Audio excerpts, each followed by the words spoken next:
Page santé à présent. Le ministère organise du 19 au 20 janvier 2026 la 9e rencontre à bilan de la gratuité des soins au profit des populations vulnérables.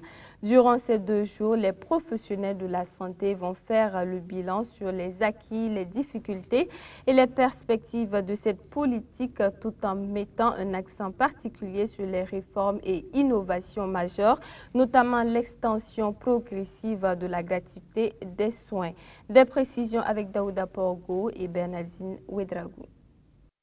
313 milliards 711 millions 63 656 francs CFA.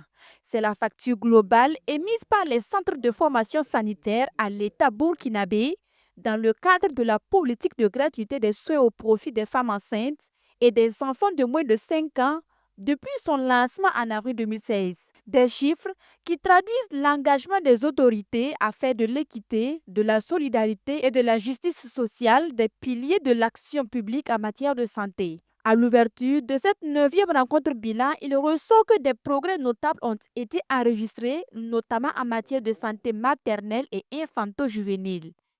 Donc, elle a permis de sauver de nombreuses vies.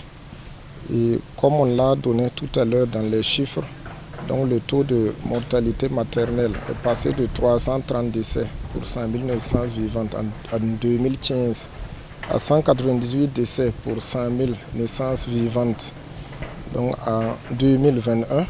Et également, le quotient de mortalité infanto-juvénile a fortement chuté, donc passant d'environ 82 pour décès pour 1000 naissances vivantes à 48 décès pour 1000 naissances vivantes. Malgré ces avancées majeures, la politique de gratuité des soins fait face à plusieurs défis importants car le financement durable, la disponibilité des intrants médicaux et la qualité des prestations demeurent encore préoccupantes.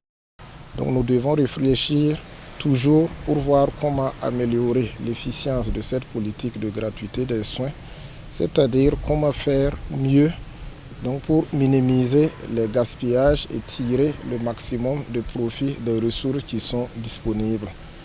Donc les factures ont été payées à hauteur de 82%, mais nous pouvons encore faire mieux.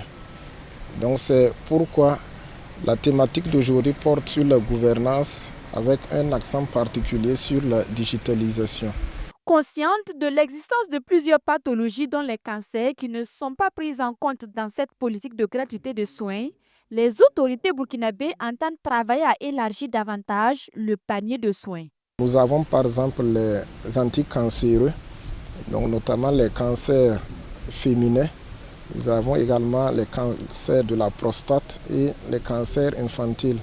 Donc en plus déjà des gratuités qui sont là, nous sommes en réflexion pour voir comment élargir donc, la gratuité à ces types de traitements qui coûtent très cher. Donc nous avons également la chirurgie cardiaque, donc nous avons la coronarographie. Donc tout ça, c'est des pathologies et des examens pour lesquels nous sommes en réflexion. Donc nous sommes en réflexion pour voir comment élargir donc, au maximum le panier de soins dès que ce sera possible. Placé sous le thème « Gouvernance innovante de la gratuité des soins au Burkina Faso, digitalisation des prestations et dématérialisation du paiement des biens et services pour une utilisation efficiente des ressources », la présente rencontre bilan revêt une importance particulière. Elle offre un cadre de réflexion collective et d'analyse approfondie des résultats atteints tout en mettant un accent sur les réformes et innovations majeures en cours.